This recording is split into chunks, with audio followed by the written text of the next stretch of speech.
बिस्मिल्लाहिर्रहमानिर्रहीम, अस्सलाम वालेकुम, वेलकम और गुड मॉर्निंग कहेंगे आपको इस शो में जिसका नाम है सबसे आगे। इस उम्मीद और दुआ के साथ कि आप बिल्कुल खैरियत से होंगे। मेरा नाम अनम अहमद है। मेरा नाम आयशा यूसुफ है। मेरी तरफ से भी बहुत बहुत वेलकम। जब भी हम आ रहे होते हैं ना ऑफिस या फिर शो शुरू होने वाला होता है तो सबसे पहली थॉट जो होती है वही होती है कि हमने बात क्या करनी है, किस तरह से आगाज़ करना चाहिए, या फिर कौन सा ऐसा थॉट है जो आपके साथ शेयर करें जिससे आप भी रिलेट कर सकें और हमारी ज़िंदगी के अंदर भी हम उसको फील कर रहे हो। तो रास्ते में आते हुए मैं ये सोच रही थी कि समटाइम्स ऐसा होता है कि इंसान ना अपने अंदर बहुत कुछ भर कर चल रहा होता है और उसको मौका नहीं मिल रहा होता कि कहाँ पर वो अपना कैथारसिस करे, किससे जाकर बात करे। समटाइम्स आपका चिल्लाने का दिल करता है, लेकिन हर कोई जो है ना वो इस चीज़ से गुजर नहीं रहा होता। सबका अपना अपना तरीका होता है। कोई एक्सरसाइज करके कैथारसिस कर रहा होता है, कोई दोस्तों के साथ बात करके, कन्फेशन करके। अच्छा, मेरा कैथारसिस जो है ना वो थोड़ा ज़रा एस्केपिज्म वाला है, तो मैं इसलिए उस पर बहुत ज़्यादा बात नहीं करती क्योंकि एस्केपिज्म बहुत अच्छी बात नहीं है। नेटफ्लिक्स वगैरह देखना, यू नो, आप जब कुछ देख रहे होते हैं तो आप भूल जाते हैं अपनी परेशानियों को। बिल्कुल ऐसे ही। अब ये जो सिचुएशन है ना, आयशा ने इसलिए आपको बताई क्योंकि आज हमारी जो पहली स्टोरी है वो भी इसी से रिलेटेड है। लंदन में अंदर की भड़ास निकालने की अजीबोगरीब थेरेपी का रुझान जो है वो अब बढ़ने लगा है। इस थेरेपी में लोग ग्रुप की शक्ल में इकट्ठे होते हैं, काफ़ी सारे लोग इकट्ठे होते हैं, फिर चीखते हैं, अपने अंदर की भड़ास निकाल लेते हैं। स्क्रीम स्क्वाड का ये थेरेपी पहले अमेरिका में टिकटॉक पर शुरू हुई थी और फिर ये अब लंदन तक पहुंच गई है। आपको ये दिखा भी रहे हैं लोग। भैया आपने मुझे बताया नहीं, हमने मुझे मौका नहीं दिया। आप किस तरह से कैथारसिस करती हैं अपना? मैं तो चीख चिल्ला के हाँ बस मैं बोल देती हूँ जो मैंने बोलना होता है, चाहे मुझे अंदर अंदर कुछ नहीं रखते, सब निकाल देते हैं। जरा सुनते हैं कि कैसे ये चिल्लाते हैं।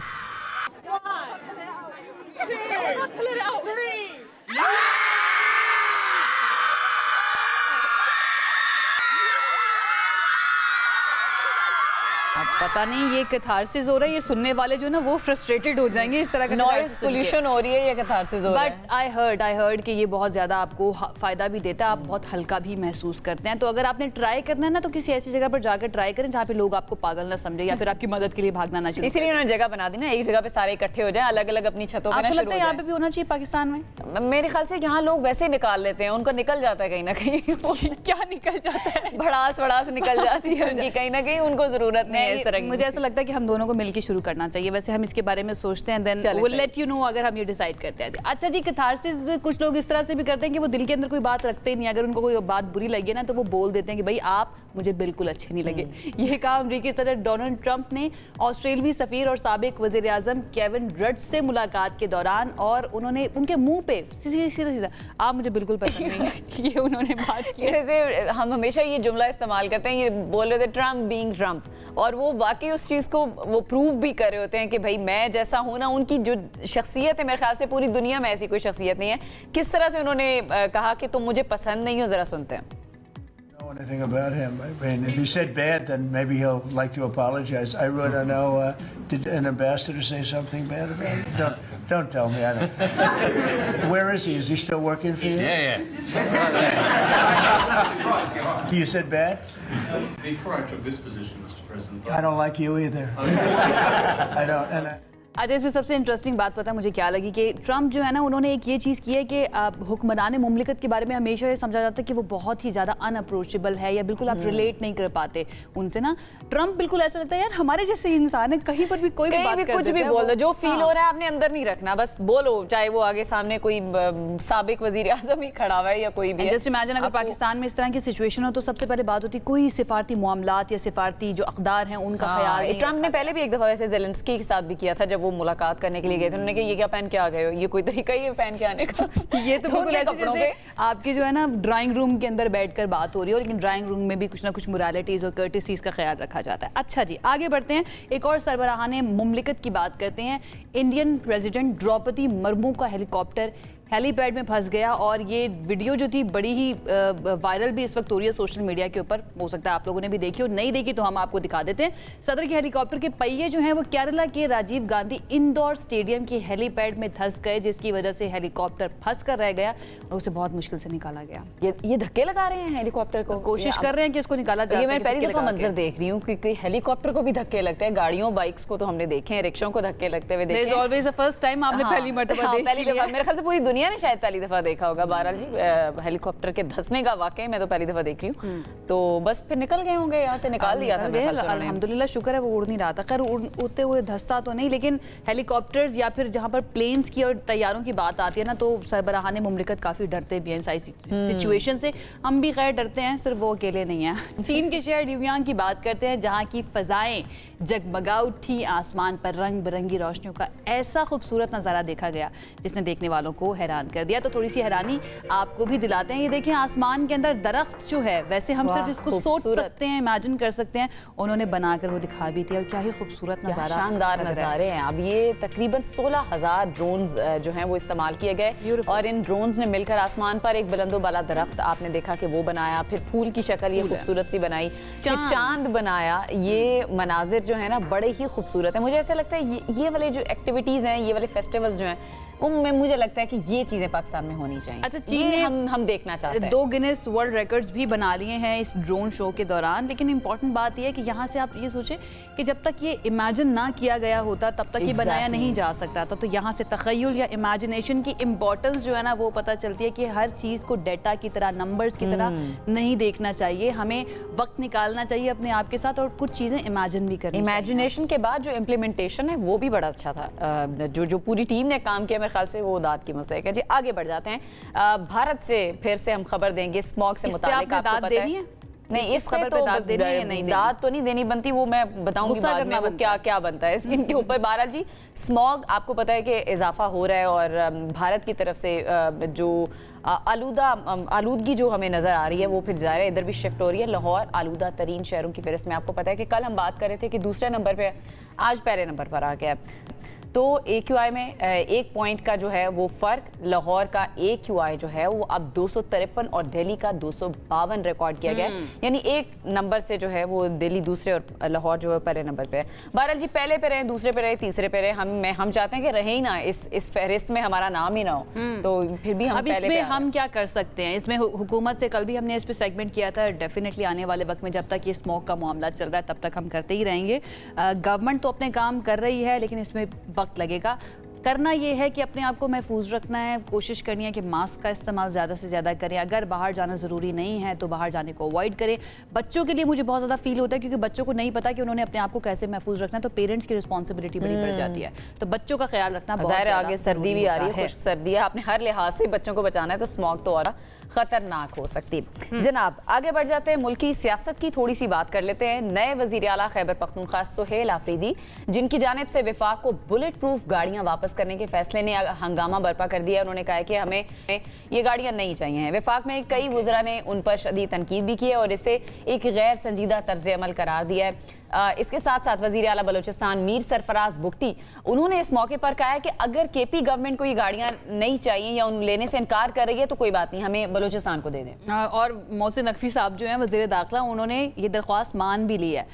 दूसरी तरफ गवर्नर खैबर पख्तूनख्वा जो है फैसल करीम कुंडी, उनकी जानिब से कहा गया है वजीर आला खैबर पख्तूनख्वा सुहेल आफरीदी को कि हम मिलकर सूबे की बेहतरी के लिए या गवर्नेंस के लिए काम करते हैं। अब सवाल ये कि क्या ये दोनों जो है मुल्की मफाद में बैठ पाएंगे, एक सफ़े पर आ पाएंगे? क्योंकि हमें याद है गवर्नर खैबर पख्तूनख्वा कुंडी साहब जो हैं उनकी अली अमीन गंडापुर साहब से इतनी बनती नहीं थी और बयानात का सिलसिला ना दोनों तरफ से आता रहता है। बिल्कुल ऐसे ही। अब इन्फॉर्मेशन ये आ रही है कि साबिक वज़ीर आला अली अमीन गंडापुर की काबीना के अरकान को दी गई मराद जो हैं वो अभी तक वापस नहीं दी गई हैं, जबकि तज्जियाकार इस बात पर हैरान हो रहे हैं कि सुहेल आफरीदी अभी तक अपनी काबीना तश्कील क्यों नहीं दे सकी हैं। बहुत सारे सवालात हैं, इन सवालात का जवाब जानने की कोशिश करते हैं। PTI के रहनुमा शफकत अयाज साहब हमारे साथ, उनकी तरफ चलते हैं, उनसे जानते हैं। शफकत साहब, थैंक यू सो मच हमें ज्वाइन करने के लिए। सबसे पहले तो यही जानना चाहेंगे कि ये खबर जो आई कि वज़ीर आला KP सुहेल आफरीदी ने बुलेट प्रूफ गाड़ियाँ जो है ना वो नाकिस करार देकर वापस दे दी हैं, इसके बारे में क्या इत्तलात आ रही हैं? और अच्छी खासी अब तनकीद भी की जा रही है कि ये गाड़ियाँ जो हैं ये उस शख्सियत की हिफाजत के लिए नहीं, उस ओहदे को लेकर चलने वाली शख्सियत की हिफाजत के लिए होती हैं। उन्होंने पुलिस डिपार्टमेंट से पूछा होगा या उनकी एक इंस्पेक्शन टीम जाके उन्होंने देखा होगा और उसके बाद उन्होंने फैसला किया होगा कि वो गाड़ियां जो इससे पहले मतलब यही फेडरल हुकूमत ने अपने वज़रा को दी थी गाड़ियां, उन्होंने इस्तेमाल कर के फिर जो है ना वो खैबर पख्तूनख्वा को दी है।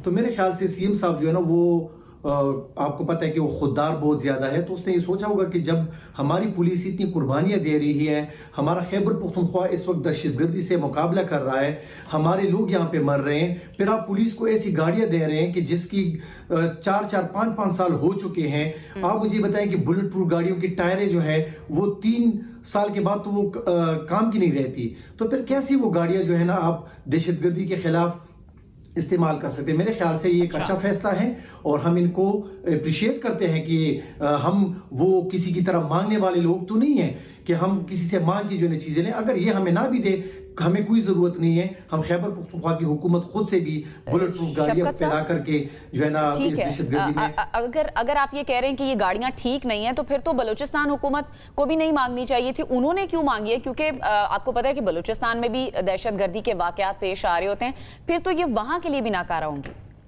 वो तो उनसे पूछा जाए कि उन्होंने क्यों इस तरह हमारी टुकराई हुई चीज उन्होंने मांग ली है। अगर उनको ज्यादा जरूरत है तो वो बेशक ले लें, हमें उससे कोई इख्तिलाफ नहीं है। लेकिन हमारा सूबा जो है यहाँ पे दहशतगर्दी, और ये हम ये समझते कि तज़हीक है हमारी पुलिस की, और सीएम हमारे सुहेल अफरीदी ने ये फैसला खुद से नहीं किया होगा, उन्हें पुलिस से पूछा होगा, पुलिस डिपार्टमेंट से पूछा होगा, और मेरे ख्याल से उन्हें ही बताया होगा कि ये जो है ना हमारे काम की नहीं, इसे उन्होंने वापस कर दिया। अभी होप शफकत साहब के कोई मुतबादिल इंतजाम जो है ना वो लाजमी किया जाए, सीएम के लिए भी और बाकी काबीना के मेंबरान जो अब बनने वाले हैं सेफ्टी के लिए। अच्छा, दूसरी तरफ एक और मामला भी है। गवर्नर खैबर पख्तूनख्वा जो हैं उन्होंने एक बड़ी अच्छी ऑफर दिया है वज़ीर आला KPK को कि मिलकर जो है सूबे की बेहतरी के लिए काम करेंगे। तो क्या गवर्नर जो है वो एंटरटेन करेंगे उनकी इस ऑफर को?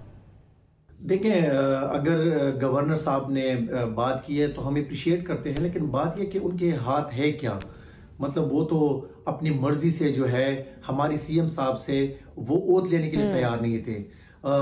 1 सेकंड का काम जो है ना उसने 4 दिनों में नहीं किया, तो वो क्या हमारी अच्छा, तो ये भी साथ में बता दें शफकत साहब के वजीर आला जो साबिक थे अली अमीन गंडापुर, उनकी काबीना के अरकान को जो मुराद दी गई थी वो अभी तक कहा जा रहा है कि वो वापस नहीं ली गई हैं। इसकी कोई खास वजह?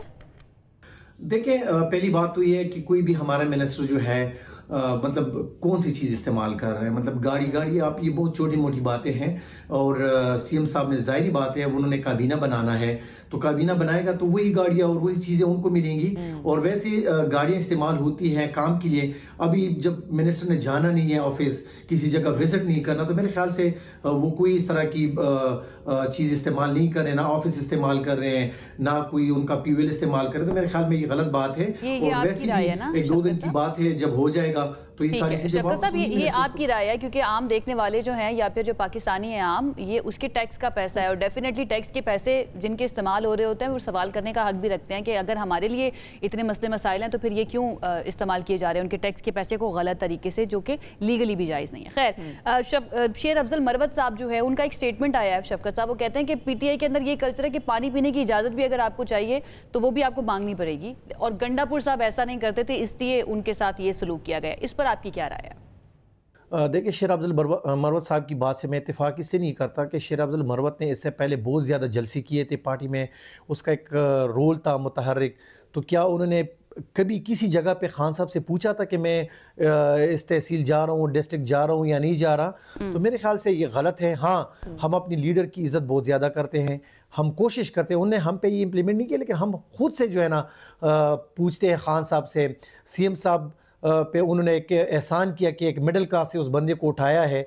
अब अगर वो फैसले करता है किसी भी चीज़ में और वो अपनी लीडर से पूछता है या अपनी लीडर से मिलता है, उसकी इजाज़त के बगैर कोई फैसला नहीं करता, तो मेरे ख्याल से ये तो एक अच्छी बात है और हमें अप्रिशिएट करना चाहिए कि हर वर्कर, हर लीडर जो है अपने बानी चेयरमैन का जो है ना इज्जत करे। आप कह रहे हैं कि आप अप्रिशिएट कर रहे हैं कि अपने बानी से मुशावरत करके या उनकी मर्जी के मुताबिक आगे चलें। अच्छा, ये बता दें कि अभी तक जो नामुंतखब वज़ीर आला हैं सुहेल आफरीदी, उनकी काबीना क्यों नहीं अभी तक तश्कील हो सकी? ज़ाहिरी बात है कि वो अपने चेयरमैन इमरान खान साहब से मिलना चाहते हैं, उनकी इजाज़त के बगैर वो कैसे जो है ना एक पूरे खैबर पख्तूनख्वा की टीम बनाएं और वो जो है ना वो प्रॉपर्ली काम कर सके। वो हमारे चेयरमैन हैं, उनका मशवरा CM साहब के लिए, हमारे लिए, हमारी आवाम के लिए बहुत ज़रूरी है। जब उनकी मशावरत होगी तो ही सिमत जो है ना वो वाज़े होगा पॉलिसी का। तो मेरे ख्याल से ये बहुत ज़रूरी है कि वो खान साहब से मिले। चेयरमैन साहब से जो है वो मशवरा करें और फिर उसी के मुताबिक अगर वो काबीना तश्कील देते हैं तो वो काबीना जो है वो खुददार होगा, खुद मुख्तार होगा, वो अपने फैसले खुद ही कर सकेंगे। तो मेरे ख्याल से ये फेडरल हुकूमत को चाहिए कि वो एक सूबे के सीएम को क्यों जो है ना इजाज़त नहीं दे रहे कि वो जाके अपने चेयरमैन साहब से मिले, कि ताकि वो तश्कील भी दे कैबिनेट को और आगे जो है ना वो अपनी पॉलिसी पे काम करे। शौकत साहब, लेकिन आपने बस ये क्लियर नहीं किया कि जो अपने फैसले खुद करने की बात आप कर रहे हैं काबीना के, वो भी फिर बानी पीटीआई से पूछ के किए जाएंगे या फिर वो इंडिपेंडेंट होंगे अपने फैसले करने में। बहरहाल बहुत शुक्रिया आपका। शफकत अयाज साहब हमारे साथ मौजूद थे। उनकी ये बात थोड़ी सी जो है ना अभी तक मेरे दिमाग में घूम रही है कि इतनी बड़ी कोई बात नहीं है, अगर गाड़ियां उनके पास रह भी गई हैं तो ये बड़ी बात होती है और जो पाकिस्तानी है ना वो डेफिनेटली देख रहे हैं। एग्जैक्टली, हमारे टैक्स का पैसा है ना, आपसे आप जवाबदेह हैं। जो सरकार में होता है, जो गवर्नमेंट में होता है, वो जवाबदेह होता है। बहरहाल जी, अब हमने केपी की तो बात कर ली, थोड़ी सी सिंध की भी बात कर लेते हैं, जहां पर कच्चे के 72 डाकू ऐसे हैं जिन्होंने हथियार डाल दिए हैं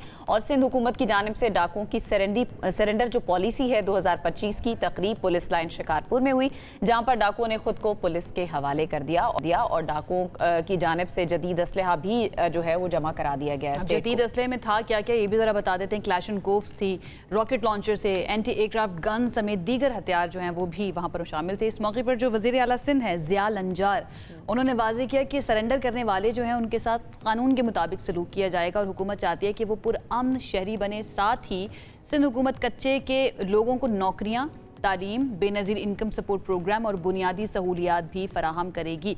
इस सारी सिचुएशन के ऊपर कुछ मज़ीद जो हमारे सवालात हैं वो जानने की कोशिश करते हैं, उनके जवाब जानने की कोशिश करते हैं। हमारे साथ मौजूद हैं सिंध हुकूमत की तर्जुमान सादिया जावेद साहिबा। थैंक यू सो मच हमें ज्वाइन करने के लिए। आई होप आप बिल्कुल ठीक ठाक हैं। ज़रा एक वक्फ़ा आया बीच में आपसे बात के दौरान, लास्ट हमारी काफ़ी दिन हो गए बात नहीं हुई थी। ये जो नई खबर आई है अब, और ये नो डाउट एक खुशाइन खबर है, इसके ऊपर सबसे पहले तो मैं जानना चाहूँगी आप थोड़ी डिटेल बता दीजिए, कहाँ से मामला शुरू हुआ?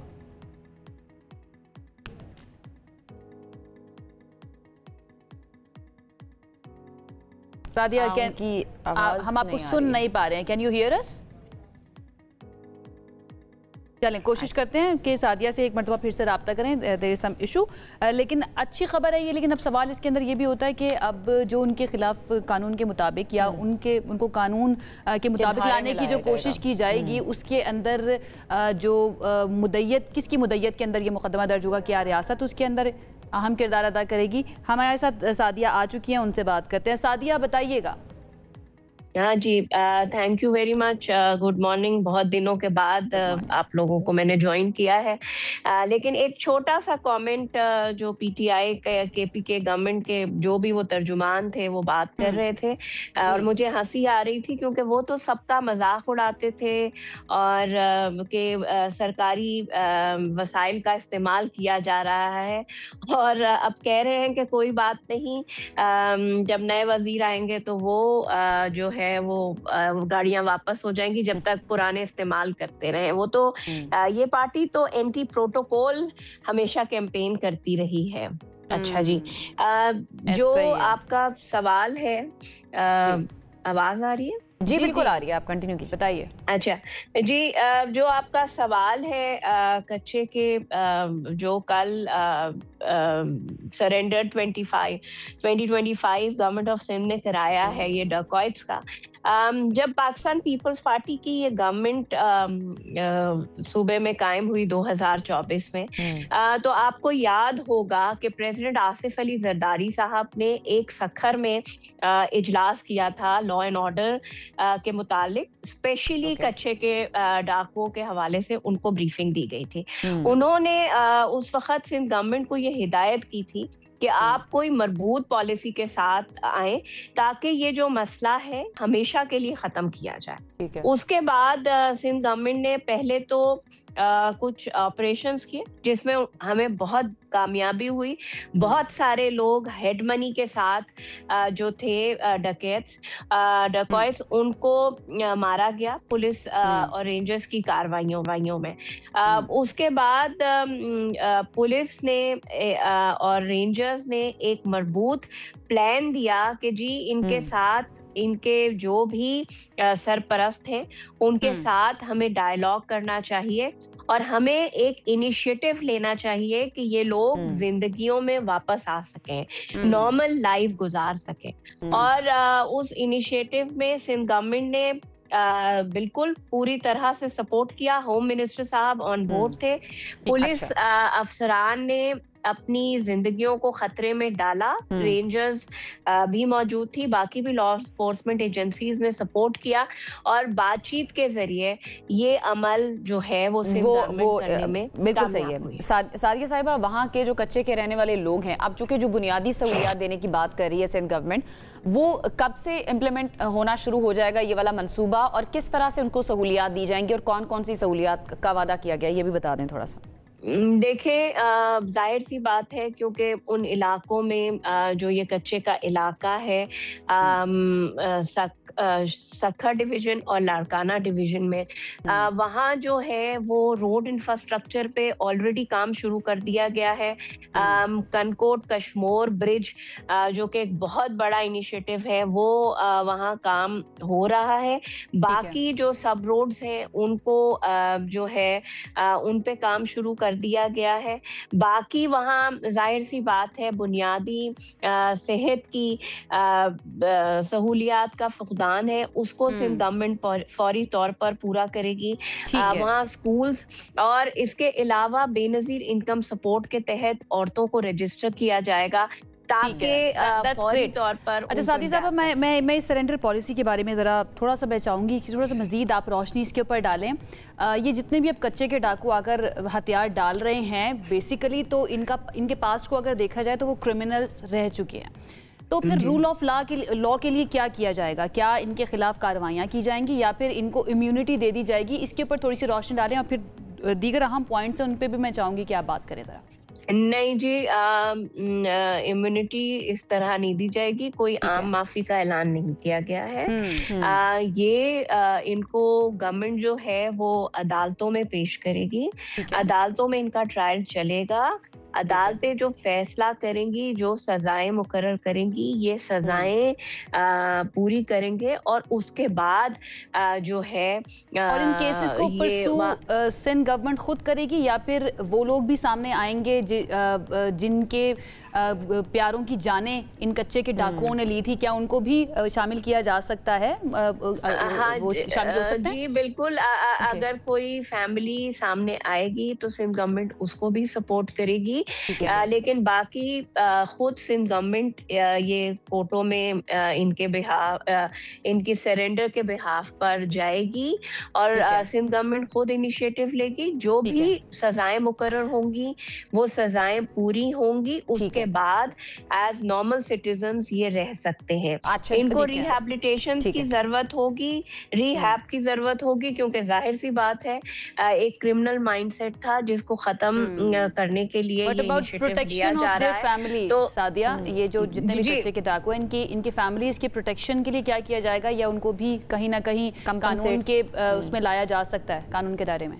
नहीं जी, इनकी जो फैमिलीज हैं जिनकी इन्वॉल्वमेंट नहीं है, जैसे बच्चों की या बहनों की, बेटियों की, उनको प्रोटेक्शन दी जाएगी। वो जो भी मसाइल हैं वो मसाइल से गवर्नमेंट इसीलिए उस इलाके में एजुकेशन, हेल्थ फैसिलिटीज़ को, बेनज़ीर इनकम सपोर्ट प्रोग्राम को सबको फौरी तौर पर नाफजुल जो है उस पर काम तेज़ी से किया जाएगा, ताकि जो वहाँ लोग जो इनकी भी फैमिलीज हैं वो एज नॉर्मल सिटीजन्स रह सके, नॉर्मल जिंदगी गुजार सके। अच्छा सादिया साहिबा, मैं ये चाह रही हूँ कि आप बता दें, जो अभी पूरा कच्चे का जो इलाका है वो सारा क्लियर नहीं हो सका है, जो इलाके रह गए हैं उनके लिए क्या पॉलिसी है? उनको किस तरह से वहाँ के जो डाकू हैं उनको किस तरह से कौमी धारे में लाना है? कोई पॉलिसी बनाई गई है इस बारे में?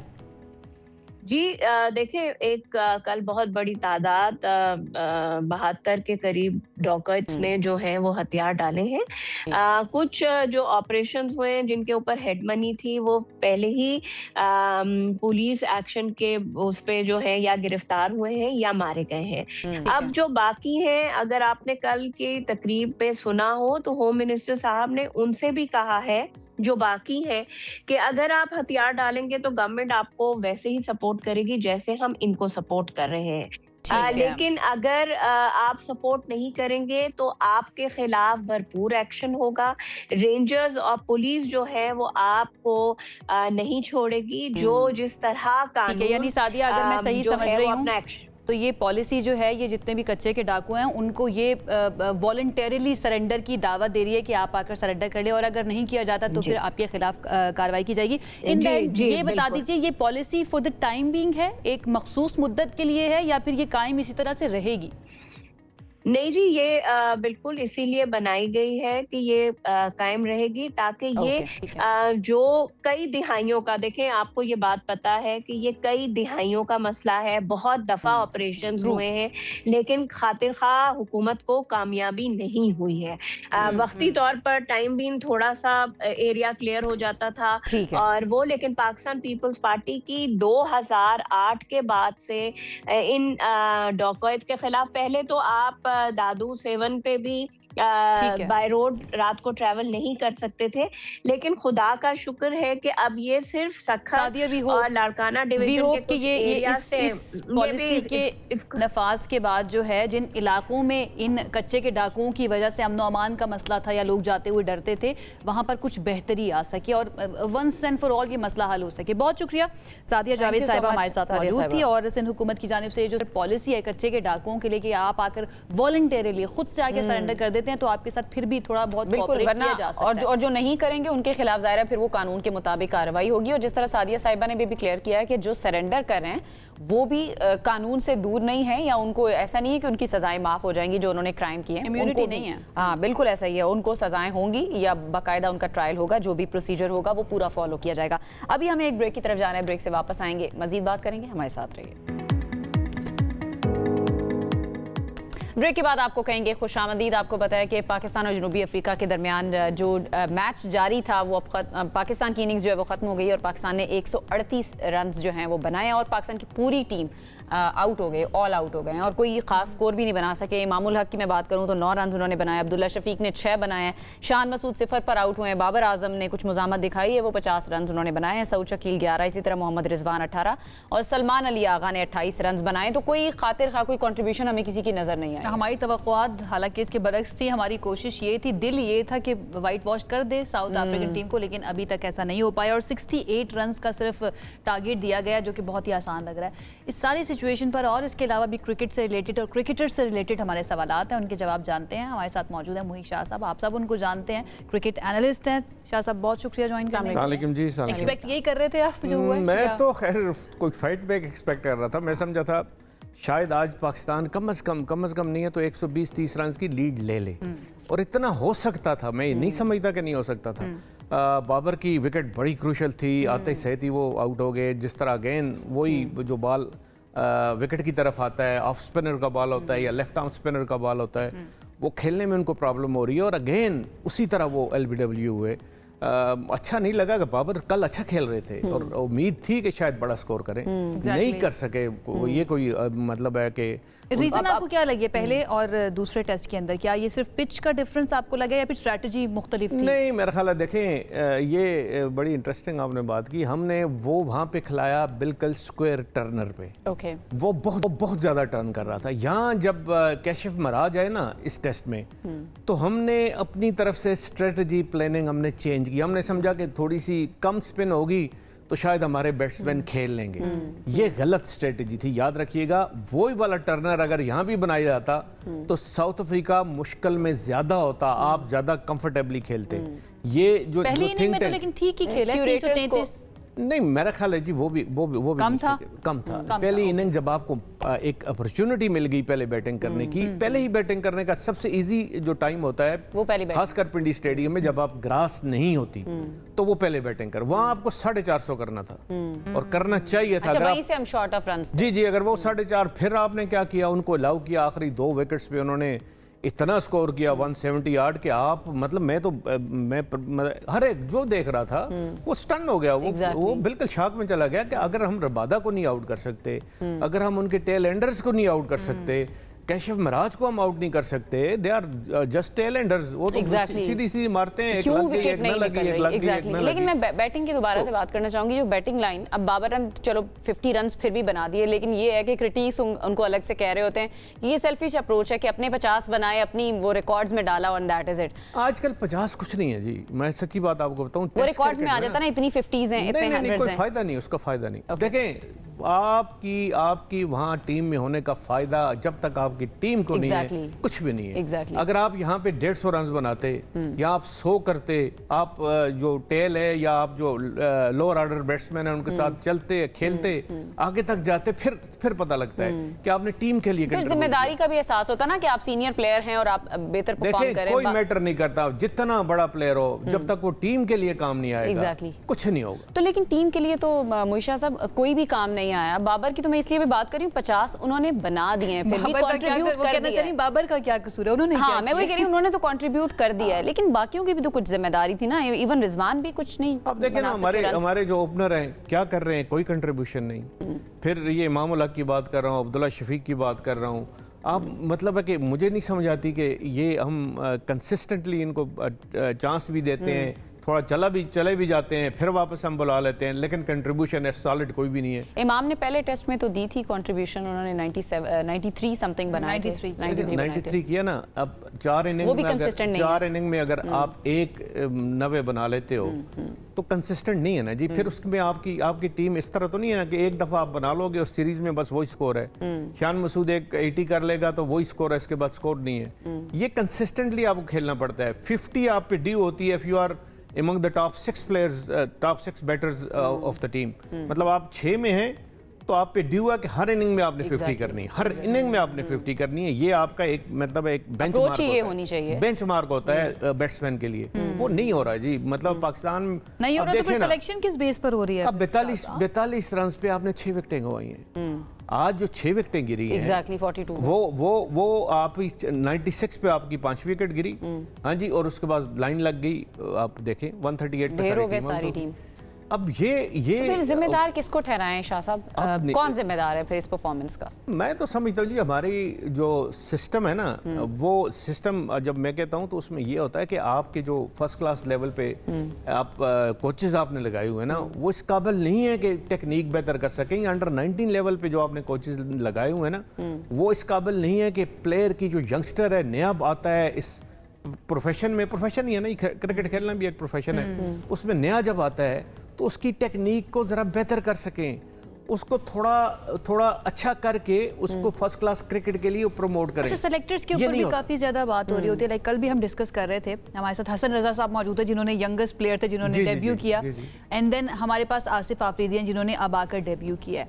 तो हमारे पास दरमियान का कोई रास्ता नहीं है, लाइक कोई एवरेज जिसकी एज हो, जिसकी प्रॉपर एज हो खेलने के लिए, या तो बहुत ज्यादा ओल्डेस्ट होगा मतलब हो, या फिर बहुत ज्यादा यंगेस्ट होगा। अच्छा, ये आपने बड़ा एक ये भी लंबा फिक्र है, मैं आपको बताऊं कि आपका एक ऐसा प्लेयर जिसको आप समझते हैं वो टैलेंटेड है, उसको आप डेब्यू देते हैं 38 ईयर। मतलब नाइंसाफी है उसके साथ भी, 15 साल उसके गवा दिए ना, खत्म कर दिए ना, अब वो वापस तो नहीं आने ना। मैं ये कह रही थी कि वो उनकी हिम्मत है कि वो आज तक खेल रहे हैं। अगर वो आके पहले मैच में 38 साल की उम्र में 6 विकेटें आके ले सकते हैं, तो आप अगर इनको 25 साल में आप इनको मौका देते हैं, क्या कंट्रीब्यूट करते हैं, उससे इनकी इंप्रूवमेंट डेवलपमेंट कितनी होती है। टेस्ट में आके डेवलपमेंट में होती है, आपको एक्सपीरियंस एक्सपोजर जो होता है वो आपको डेवलप करता है। अभी वो कितना ही खेल लेंगे मैक्सिमम, अब वो कितना खेल लेंगे जी, बस ये हमारा अलमिया है, इसमें कोई शक नहीं है कि हम अपने आप को एक्सपोज करते हैं, अपने सिस्टम को एक्सपोज करते हैं। जब हम 38 साल के बंदे को हम डेब्यू कराते हैं, हम कहते हैं कि जी इस काबिल तो था 25 साल में खेलने के, लेकिन हमने उसको चांस नहीं दिया, 38 साल की जाया कर देते हैं। बहुत सारे प्लेयर्स को हमने पहले भी जाया कर दिया। बड़ी कहानी है। मिसबाह उल हक ने लेट डेब्यू किया, इरफान ने जो लंबे थे 7 फुट के उन्होंने बहुत लेट डेब्यू किया, सईद अजमल ने इवन लेट जल्दी भी शोएब अख्तर ने मैं कहता हूँ लेट डेब्यू किया, क्योंकि मैं तो जानता हूँ ना उनको, वो 94 में 93 94 में उनको डेब्यू करना चाहिए था, 98 में जाके डेब्यू किया। लेकिन कुछ प्लेयर्स जो हैं वो जल्दी डेब्यू भी कर लेते हैं, लेकिन आगे जाके उनका करियर कहीं ना कहीं खत्म हो जाता है या वहां जाकर हम प्लेयर्स को जाया कर देते हैं। देखिए एक होता है ना, आप अगर 17 साल के, जिस तरह हसन रजा की आपने बात की, 14 साल की उम्र, हाँ, अगर इतनी जल्दी आप उनको डेब्यू करा देंगे तो वो भी अच्छा नहीं होता ना। अच्छा, वो मतलब आपको 20 21 22 साल में ये देखना चाहिए प्लेयर कितना अच्छा है। ये एज होती है 22 23 साल 24 साल डेब्यू कराने की। अगर वो बहुत अच्छा है, सीख चुका है, फर्स्ट क्लास क्रिकेट में परफॉर्मेंस है उसकी, और समझ आपको आ रही है, देखने वाले की जो नजर है वो देख रही है कि इसने स्टार बनना है। प्रॉब्लम ये है जिसने सेलेक्ट किया होता है, जिसने पॉलिसी बनाई होती है ना, वो फिर रहता ही नहीं है कुछ टाइम के बाद ना, तब्दीलियां इतनी ज्यादा बड़े हमारे प्रॉब्लम तो है ऐसे। अच्छा, एशिया कप के बारे में वही कंट्रोवर्सी अभी तक वो चल भी रही है कि ट्रॉफी लेनी है, वो कह रहे हैं कि हमने ट्रॉफी लेनी है, वो कह रहे हैं कि दफ्तर में आके लेने, फिर वो कह रहे हैं नहीं हम दफ्तर तो नहीं आएंगे, हम तो रिसीव नहीं करेंगे। फिर भारत का ये मौकफ है कि हम फिर मामला ICC में लेकर जाएंगे अगर आप ये ट्रॉफी हैंड ओवर नहीं कर रहे। तो आपको क्या लग रहा है, ICC में मामला जाता है तो पाकिस्तान कहां पर स्टैंड करेगा? क्योंकि अब पता है ICC का सदर कौन है, चेयरमैन कौन है। मैं फील करता हूं जी कि ICC कुछ ऐसे जो मेरे भी थोड़े बहुत सोर्सेज हैं, कोई इस तरह की बात सोच रही है कि कोई एक्शन वैक्शन पाकिस्तान के खिलाफ, और क्यों सोच रही है? हाँ। वो सोच मतलब है या तो आपके पास कोई बाबर का अल्टरनेट हो। मैं भी एक वक्त समझता था कि शायद बाबर को नहीं होना चाहिए T20 में, अल्टरनेट नहीं है।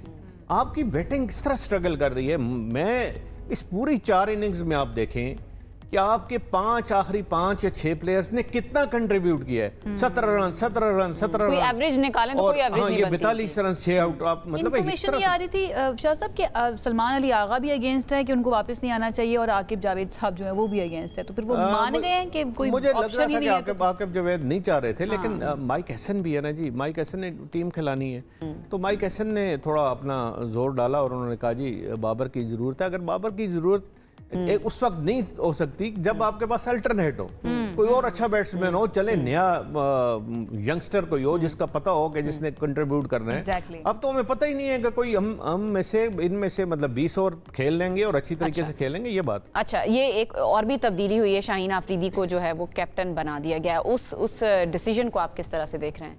देखें, आपको पता है शाहीन अफरीदी को 5 वनडे के 5 T20 के लिए जो न्यूजीलैंड में हुई थी उसके लिए भी पाकिस्तान ने कप्तान बनाया था, क्रिकेट बोर्ड ने। वो चल ना सका और फिर उनको वापस बाबर आजम को बना दिया गया। ये बिफोर द वर्ल्ड कप में कह रहा हूँ, पिछला जो वर्ल्ड कप अमेरिका में हुआ।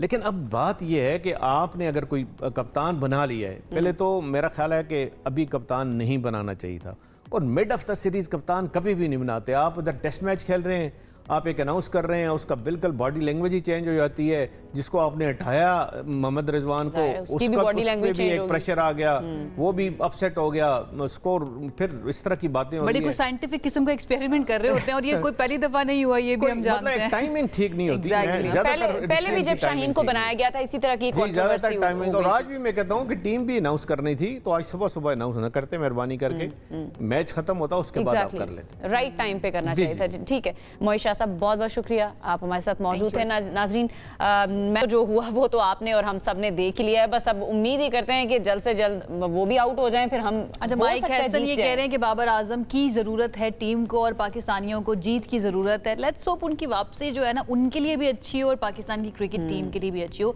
हमें इजाजत दीजिए क्योंकि वक्त हो चुका है खत्म। अपना ख्याल रखिए, अल्लाह हाफिज।